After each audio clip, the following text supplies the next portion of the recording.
We're here to discuss the little Gazas that have risen up on campuses across America and the liberal college administrators and politicians who refuse to restore law and order and to protect other students. These little Gazas are disgusting cesspools of anti-Semitic hate, full of pro-Hamas sympathizers, fanatics, and freaks. Here's just a sampling of what these lunatics were saying just days after Hamas's atrocity against Israel. A Cornell professor called the October 7th attack exhilarating. A Columbia professor called it awesome. A Yale professor called it an extraordinary day. More than 30 Harvard students signed a letter claiming that Israel was, quote, entirely responsible for the attack. A pro-Hamas student group at University of Virginia called Hamas terrorists Palestinian resistance fighters. And remember, this was all before Israel had seriously retaliated. The terrorist sympathizers in these little Gazas aren't peacefully protesting Israel's conduct of the war. They're violently and illegally demanding death for Israel, just like their ideological twins, the Ayatollahs in Iran. Just look at what's going on in these little Gazas. These criminals are chanting eliminationist slogans like, from the river to the sea, Palestine will be free, and globalize the Intifada. At Stanford, they wore Hamas headbands. At Princeton, they flew the Hezbollah flag. At Harvard, they ripped down the Stars and Stripe and replaced it with the Palestinian flag. At George Washington University, they called for the final solution and posted signs saying they wouldn't leave until Jews go back to their real homes. And look at some of the consequences. At Columbia, a rabbi had to tell students that the university was no longer safe for Jews. At UCLA, Hamas sympathizers blocked Jewish students from attending classes and assaulted Jewish students. USC canceled its graduation out of fear of pro-Hamas riots. It's time to stop these anti-Semitic pro-Hamas mobs today. And if liberal college administrators won't take action, the mayors and the governors of these campuses should. And so should Joe Biden. When will the president himself, not his mouthpieces, condemn these hate-filled little Gazas? President Biden needs to denounce Hamas's campus sympathizers without equivocating about Israelis fighting a righteous war of survival. The State Department needs to yank the visas of foreign students in these little Gazas, and DHS needs to deport them. The Justice Department should investigate the funding sources behind these little Gazas, and the Department of Education needs to withhold funding for colleges that won't protect the civil rights of their Jewish students. Instead, Joe Biden is putting more pressure on Israel these days than he is on Hamas itself or on the pro-Hamas chapters on America's campuses. But I guess that's what we should expect from the leader of a Democratic Party that has let its anti-Semitic elements fester and grow for years. Another 4 years for Joe Biden means another 4 years of little Gazas all across America. And that's something I suspect the American people will keep in mind this November. Senator Cornyn? Protests are nothing new in our country. They are constitutionally protected by the First Amendment, but it's also very clear that that these institutions can regulate the exercise of those First Amendment rights based on time, manner, and place restrictions, neutral criteria. But as you've seen since October the 7th, the line between protesting and rioting has been crossed time and time again on college campuses across the country. Places like Columbia and Yale, some of the most elite, privileged institutions in America, pro-Hamas rioters have taken over buildings, threatened Jewish students, and prevented students from pursuing the very reason they're there, which is their education. I suggest that these administrations take notes from my friend UT Austin President Jay Hartzell, who has taken swift action to break up demonstrations before things turn violent. Yesterday, the University of Texas in Austin announced that nearly half of those arrested on Monday had no affiliation with the University of Texas. In other words, the mainstream media would have you understand, or would suggest that these are somehow students who are outraged at what's happening in the Middle East. But in fact, in Texas, and I bet the same number holds in other parts of the country, that nearly half of those are not students at these institutions. What they did find when they arrested some of these outside agitators was guns, mallets, and other weapons that were confiscated by law enforcement. These obviously are people not interested in peaceful protests. These are funded by many of the same outside groups like George Soros, other dark money groups that support Antifa and other riots that we've seen in our American cities in the past few years. The right to peaceful protest is a fundamental right, as I started out by saying, but it does not grant any of us the ability to damage property, threaten the safety of others, or violate the rules of our university campuses. Senator Langford. Tom, thanks for pulling this together and for making it so clear of what we're trying to accomplish. Every university and every student has the right to be able to speak their mind, to be able to test out new ideas. It's the nature of being on a college campus to be able to both speak out and to be able to think through different things. But when you're talking about screaming at Jewish students and rabbis saying no longer is this university a safe place for you to be, it violates the very principles that all these universities supposedly stand for. Literally in these locations where Jewish students are being told it's not safe for you to be there anymore, I can't imagine any other group on campus that university officials would say it's no longer safe for you to be here. These are the individuals that should have the right to be able to go to their education and to be able to speak their own mind, yet they're being intimidated and harassed, screamed at with words of genocide, have a protest sign held in front of them that says resistance by all means necessary. Everyone understands what that means, what that group actually holds that up. That is including violence, including October the 7th. Listen, we're a nation that prides ourselves on the right to be able to speak out. But we're also a nation that says you cannot go and intimidate someone else in the process. When law is broken on that, then law needs to be enforced. If you do not enforce criminal activity, then you'll get more criminal activity. And we're seeing it in some of these privileged universities where they're allowing individuals to be able to come and to be able to clearly violate the law and then assume it's not going to get worse and worse and worse. It is, and it has, and it will continue to, till we actually have clear parameters of, yes, you can speak your mind, yes, you can say a dumb thing, but no, you can't intimidate other people. And again, for universities that pride themselves on creating safe places on their campus to literally create environments where they know they're going to thrive in crime and they're going to have people take over buildings and try to relive the glory days of the 1960s and protests, what they're really doing is continuing to intimidate other students, and they know it, and they're winning. When graduations get canceled, when classes have to move, the violent protesters, they're actually winning the day. So this is up to universities. Quite frankly, we've all been very clear, the International Holocaust Remembrance Alliance definition that the State Department has used for years to be able to define anti-Semitism, the Department of Education has refused to use, and many of these university presidents have refused to use and left an ambiguous definition saying, of course you can speak out against Israel. Of course you can. But even in the IRA definition, you can disagree with the Israeli government, but you can't call for genocide. That moves into anti-Semitism, and that should be something that we actually speak out on and make very clear on every single campus.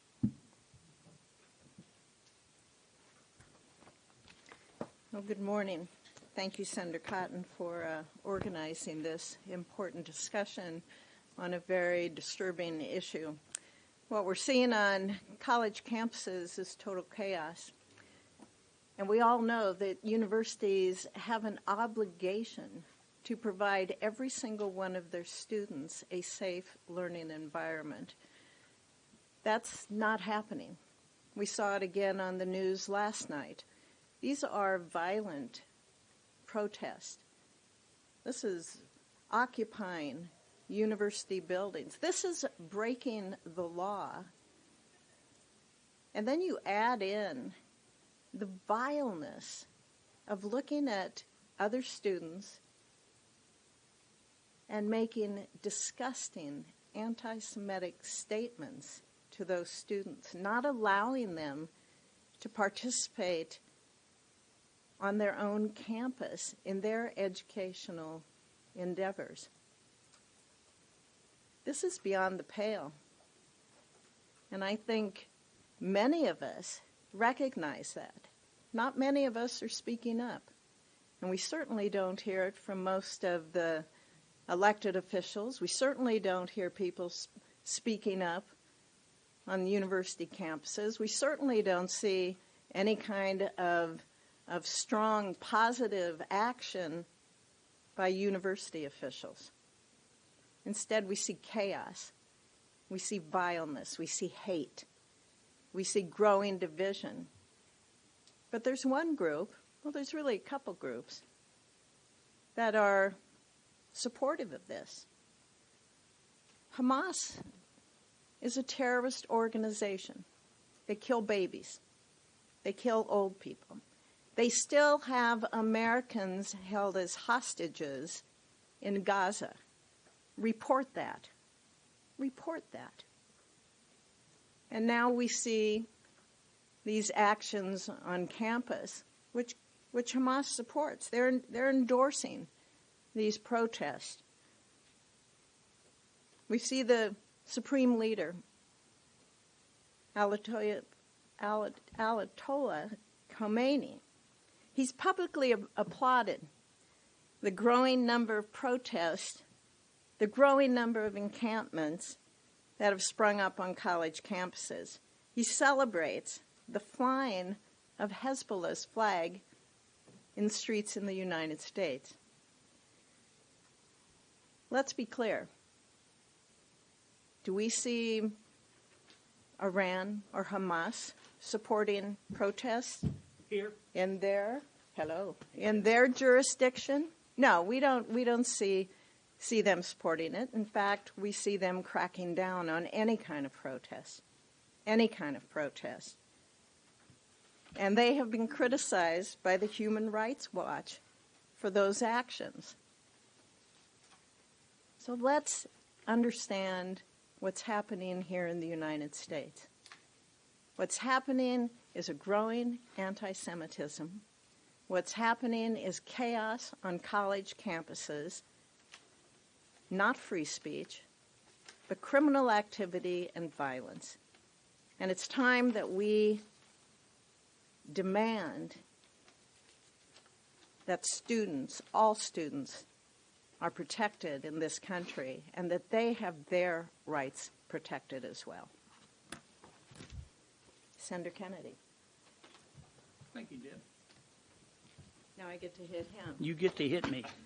You can get me upside the head. Knock me in the next week. What we're seeing at some of our college campuses is a rule by the mob. That's what many of you, not all of you, but many of you would call a threat to democracy if it were being perpetuated by Republicans. Democrats seem to be able to do it without consequence. That's point one. Point two, we shouldn't paint with too broad a brush. Some of our universities have done a good job. I'll mention three. Vanderbilt, Tulane, and the University of Florida. They have done a good job in dealing with this rule by the mob because of their leadership. The presidents of those three universities are passionate advocates of free speech. They understand that the Constitution protects free speech against government, but it does not protect disruptive behavior. And they understand that the First Amendment to the Constitution makes a distinction between speech and behavior. And it's not complicated. You don't have to be Oliver Wendell Scalia to figure that out. All you have to do is read the document. And so I want to thank them. I think the President of Columbia could learn a lot from them, an awful lot. Point 3, I think much of the problem comes from members, some members, not all, but some members of these universities' faculty. There are members of the faculty at some of these universities who believe in diversity, equity, inclusion, and the right to kill Jews. They do. Now, this is America. You're entitled to believe what you want. It may be an evil thought, but you're entitled to believe it. You're not entitled to act on it. And many of these professors, not all of them, not at all universities, but many of these professors, instead of celebrating their universities as a diverse place of diversity and ideas, they are convinced they are right, and they want to punish people who disagree with them. And that's a big part of the problem. Final point, President Biden could stop this stuff on a dime. On a dime. How can I put this? It just goes to show you that even old people can suck. Okay? All he would have to do is pick up the phone and call the president of Columbia University quietly and say, Madam President, how you doing? Listen, I don't have a lot of time, and I know you're busy. You've got 14 days to get control of your campus, or you're not getting any more federal money. Now, she will pounce on that like a ninja. But Joe Biden hadn't done that. And President Biden is not going to do that. And it's not just because even older people can suck. He's not going to do that because of the raw gut politics, and you know it, and I know it.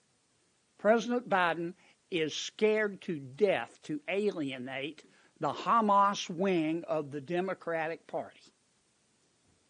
And he has read that new CNN poll, just came out, that said that 52% of likely voters, a CNN poll said 52% of likely voters will never, under any circumstances, on God's good green earth, vote for Joe Biden. 52%. 52% will vote for the guy who salts the French fries at McDonald's before they will vote for Joe Biden. And he knows that.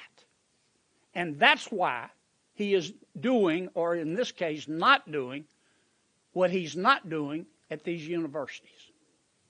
And you should call it for what it is. Rule by mob. Rule by mob. A belief in diversity, equity, inclusion, and the right to kill Jews. And it's wrong.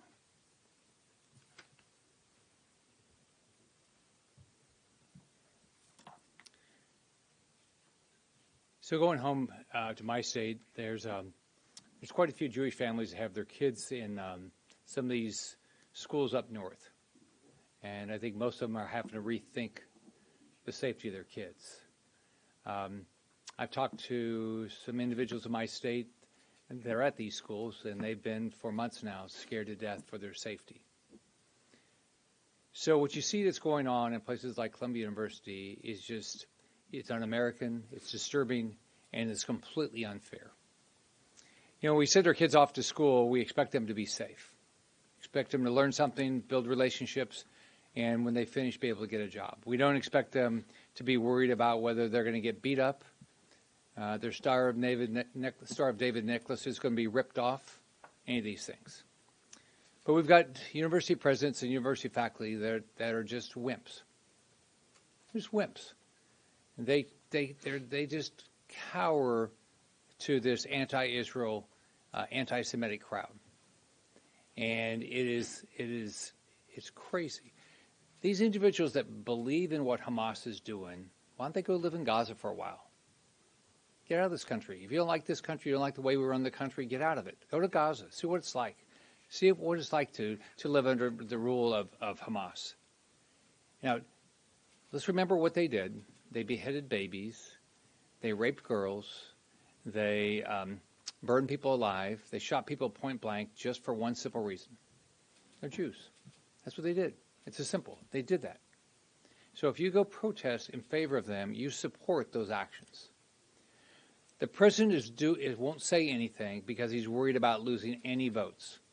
He's fine with getting the pro-Hamas crowd to vote for him. He believes he can't take a chance of losing any votes because he is so unpopular. Now, here's what needs to happen. Number one is we need to stop funding these universities. I have a bill that says Stop Anti-Semitism on College Campus Act and Anti-Semitism Awareness Act. And what we do is stop funding it. Just stop right now. I mean, why should a university that spews hatred and anti-Semitism get any of our federal dollars? Number two is if you're faculty or if you're in leadership at a university and you're not willing to stand up, quit.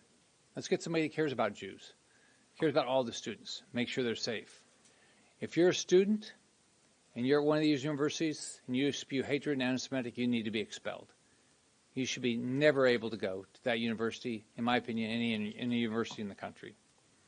And then if you're a donor, if you're a volunteer at any of these universities like Columbia, then stop.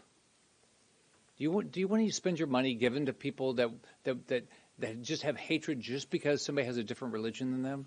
This is disgusting. And I hope all these universities get held accountable for their anti-Semitic acts and the leaderships being such wimps to protect their students.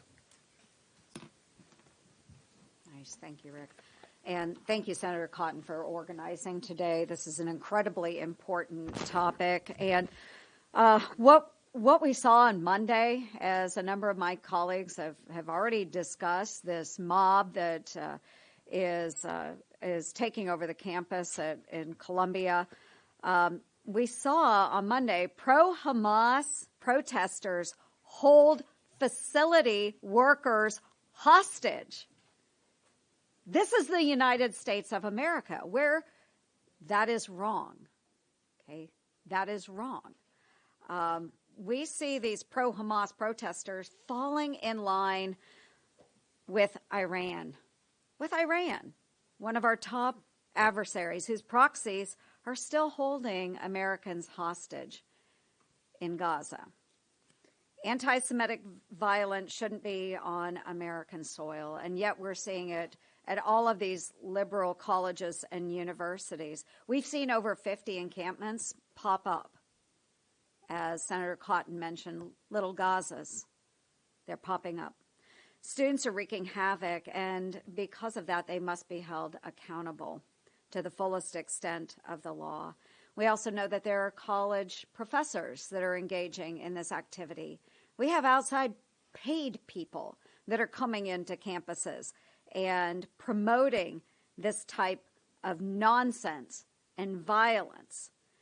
And these college administrators are just simply poo-pooing it away. They continue to foster and encourage these activities. And you know what? The Biden administration has failed to stop it. Where are the liberals calling out the violence, calling out the no longer peaceful protests? So I have a good friend who is a liberal Jew. Liberal Jew. Gives to progressives, gives to liberals. Had never given to a conservative. And about a month ago, he came to me and he said, you know what? Who is standing up for the Jewish people? Who's standing up for Israel? Said, you know who it is? It's conservative Christians. That's who's standing up for the Israelis. That's who's standing up for the Jewish people across the United States. This administration refuses to call it out. And when we have college students at these liberal universities like Columbia, like UCLA, that are promoting Hamas. Let's go back to October 7th, folks, and talk about Hamas. They are supporting Hamas, a terrorist organization that raped innocent women, that killed babies, that drug elderly men and women into Gaza and abused them. Where is this okay? And why are we celebrating that on American soil? I remember when I was working with Senator Dianne Feinstein on the Violence Against Women Act. Most of my Democratic friends supported that. Violence against women is not okay. Where are those same individuals today? Where are the members of Congress decrying the violence that has occurred against women by Hamas? Instead, we see them celebrating it. Tables are turning, folks. The tables are turning. What these students are celebrating today and trying to incite violence against Jews on American soil today, that's not okay. And we need to speak out against it. The universities need to put an end to this now. If they don't, they should kiss their federal funding goodbye. Just as Senator Kennedy said, we shouldn't support that as a federal government. It goes against everything that we stand for.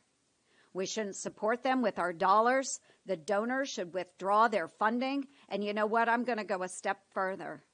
Businesses across the United States, when they see that little Harvard diploma, UCLA, Columbia, those businesses, maybe they should hang a sign out that says, graduates need not apply.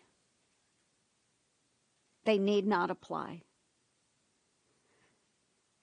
So presidents, you better get a handle on what's going on your colleges and universities, because it is absolutely unacceptable behavior. And I think we, as elected representatives of our constituencies, need to ensure that federal dollars are not going to these institutions. Right. Thanks, Joni. Certainly this is a time for moral clarity and leadership. Moral clarity and leadership. And those are in such short supply in the White House and at our university campuses. You know, our universities were the leaders, the cheerleaders, the promoters of DEI. DEI has taken over Comp 1 classes and Econ 101 classes and Psych 1 classes, and all the way through your master's thesis, our universities are just dominated by this DEI theme. And what I sit there and wonder today is how does a university that promotes DEI also promote anti-Semitism? How do you square that circle?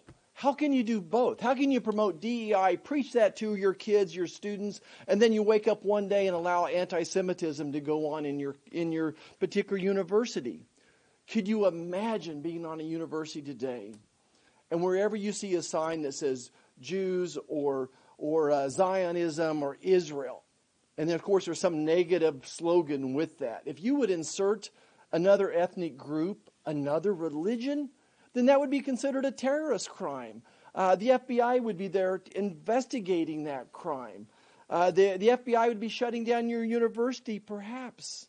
You know, I'm just reminded of what happened in the Holocaust, where if we allow them to go after the Jews, they're going to come after you next. That's why this is so important. This is why it's so important that we just not talk the talk, but we walk the walk. And in this country, we don't allow hatred and we don't allow violence against other groups because of their ethnicity, because of their religion. I also thought a lot this week about how did we get here? How do we get to these riots? And I still think that we are living in a culture of lawlessness created by Joe Biden. It started with an open border, totally against the law. There's no laws on our border right now. He's basically proposed and allowed cashless bail to go on. We see these smash and grabs go on. It can defund the police. And we turn our heads against violent riots that we saw in 2020, and now we're seeing today. We turn our heads to violence and people that are breaking laws right now. You know, there's a rot in our universities. There's a rot in the White House, and there's a rot in this country to allow this to go on. I think about this moral clarity. I think about leadership. And I often go back and say, well, is this the first time this ever happened in this country? Well, no, it's not. And I go back to Governor Ronald Reagan, what he did in a similar situation, and what President Eisenhower did in a similar situation as well. Where's the moral clarity and the leadership from our university presidents as well as the President of the United States? And I think the last question I ask myself today is why? Why is the university presidents and why is this president turning his head away from these violent crimes that are going on? Why is this president wanting to bring in tens of thousands, maybe 100,000 refugees from Gaza? It's because he is catering to a handful of votes in Michigan. He's totally politically driven rather than doing the right thing. He has no moral clarity. He's a political beast. That's all he cares about is re-election rather than doing the right thing. And here we are today with a lot of moral rot in the White House and our universities. And I think what you're hearing from the folks here today is we're going to stand up and fight against this. So the bad news is when you're at the end of this ladder, you got to stay and watch Tom answer the questions. Yeah. Stay and watch me defer to you, Roger. We will take your questions now, if any. Senator, thank you. What would you like to see Leader Schumer do over in the Senate?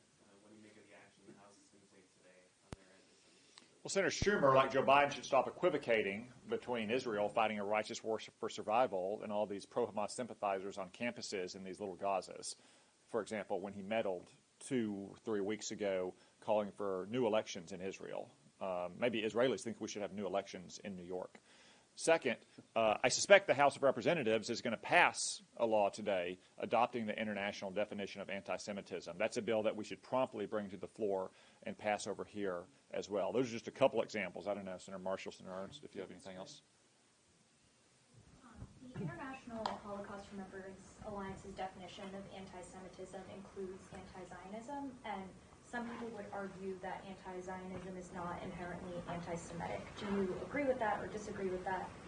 I would submit that some people would be very wrong about that. It's just an example of how Israel is held to a unique standard in the world, not just by, say, the United Nations or the International Criminal Court, but by Joe Biden and other Democrats here in the United States. If you demand something of Israel that you don't demand of every other nation, if you threaten their leaders with arrest warrants, if you build these little Gazas on campuses to protest what Israel is doing, you don't do it against, say, Bashar al-Assad for what he's done to his own people, or what Hamas has done to the Arabs living in Gaza, then that is a double standard. That is the definition of anti-Semitism. So anti-Zionism does belong in that definition. Yeah. I learned so much in college, and one of the things I learned on a bus trip from El Dorado, Kansas to San Angelo, Texas for the national track meet is I learned a lot about folks that were a different skin color than I was. And it was the first time in my life I was in the minority. A long, long bus ride. But what I learned is that the people that are being discriminated against get to define what's insulting and what's not insulting. That we don't get to define that. So if my Jewish friends feel insulted when the term Zion is used, which it is, it's another term for being pro-Israel in a lot of ways as well. So I wouldn't be mincing differences there. This is actually a very good follow-up to what Senator Marshall said. Congresswoman Jayapal yesterday was asked, quote, what would your message be to a Jewish student who doesn't feel safe on their own campus right now? She replied saying, it is really important to educate yourself about what is anti-Semitic and is not anti-Semitic, and then said there are things that are being called anti-Semitic that are not anti-Semitic, if you could just react to that. Joni, you want to? I would just say anytime a person feels threatened, then they are being threatened. It's just that simple. I don't know that she can define it. I think the person that feels threatened certainly could define it. I think when you have Jewish students who have to live through these little Gaza encampments where pro-Hamas sympathizers are saying, go back to your real home, or calling for a final solution, or spray painting swastikas on your campus, there's little question that those Jewish students justifiably feel intimidated and harassed, and that college administrators are not doing their job to protect the civil rights of those Jewish students. I just got to add one more comment. It kind of makes my blood boil. You know, I'm very sensitive as an obstetrician to women getting every opportunity that guys have. And one of my frustrations, whether I'm here or back home, is mansplaining. And a woman will feel insulted because they're getting mansplained to them. And you would ask the man and say, well, I didn't mean any harm here. Well, he doesn't get to decide what man-explaining is and what it's not. And here's a lady, a good friend of mine you're talking about, that she gets to explain to Jewish people when they should and shouldn't feel insulted. And if you feel insulted, you should educate yourself. I think that's a total cop-out. I'm just, that really disturbs me. Again, we've all been in those situations. If you feel intimidated, if you feel like people are hating on you, it doesn't mean I get to react in a violent way against it, but how you feel is not determined by the person that's doing the persecution, right? Yeah, very bad. Respectfully, Senator, do you really think that every student there hates Israel and supports Hamas? Don't you think that many students and American people just don't want any more Palestinian kids killed? Sorry? Who are you with? NTN 24. NTN 24. So every student in these little Gazas is either violating the law or violating campus rules. They have a right, if they want to go out and make fools of themselves and protest on behalf of Hamas if they're American citizens. But they don't have a right to build little Gazas in violation of the laws, committing trespass, committing disorderly conduct, in many cases committing felonies through burglary or destruction of property. That is what they do not have the right to do. And yes, whenever you're saying go back to your real home, or painting swastikas on campuses, or flying the Hezbollah flag, or wearing a Hamas headband, then you are not protesting Israel's conduct of their righteous war of survival. You are sympathizing with Hamas. And I would remind you, too, that at Columbia, there were 3 maintenance workers that were barricaded into a building and not allowed to leave. That's not okay, right? And regardless of what their feelings are, these students' feelings are, they're breaking the law.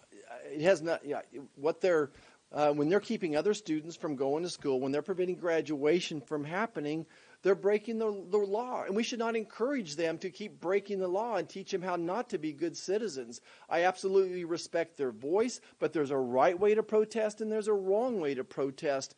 And they're infringing on the other students' rights by preventing a normal day from happening. I couldn't imagine my son or daughter at Kansas State University at KU and not being able to go to school today for a lot of reasons, let alone miss their graduation. I think that's just a horrible scenario right now, and it's the wrong thing to teach our young adults. I think we've got to go vote on a doubtless unqualified judicial nominee. So, last question. The Jewish students who feel threatened, what's your message to them, and what would you advise them to do on an individual level? Well, first off, one of the reasons why we had this press conference, why all of us have been speaking out on this issue, is to try to encourage these college administrators to take charge of their own campuses and to protect the rights of these Jewish students. And for that matter, any student who just wants to study for final exams and finish the semester in peace without having little Gaza disrupting them 24 hours a day. Second, a lot of these universities are going to face massive lawsuits. Like, look at UCLA, where you have Jewish students who are being blocked from entering their classrooms by a bunch of pro-Hamas radicals wearing masks and keffiyehs, like it's some scene out of the 1930s in Germany. So a lot of these students should be consulting with a lawyer, because by the time this is all said and done, they may have buildings on these campuses named after them. And they shouldn't hesitate. They shouldn't hesitate to go to the local authorities as well. If the administrators on campus won't protect them, then they have every right to go to the local authorities and ask for their protection as well. Just a few things that they should do. Most importantly, they should know that all of these pro-Hamas fanatics in Little Gaza may be getting a lot of attention now, but the vast majority of normal, sane, patriotic Americans support them, not Hamas. Yes, and they also need to go to the Department of Education, Office of Civil Rights, because obviously this is a Title VI violation. These Jewish students are not allowed to participate in daily activities to be educated by institutions that are receiving federal dollars. So they can file a complaint with the Office of Civil Rights under a Title VI violation at the Department of Education, and I would encourage them to do that because it is time for this administration and all of these appointees to step up and follow federal code. You know, for me, there's a moral answer to this and a spiritual answer as well. You know, these folks talked about the legal answers, but I certainly am concerned about their mental health and their spiritual health.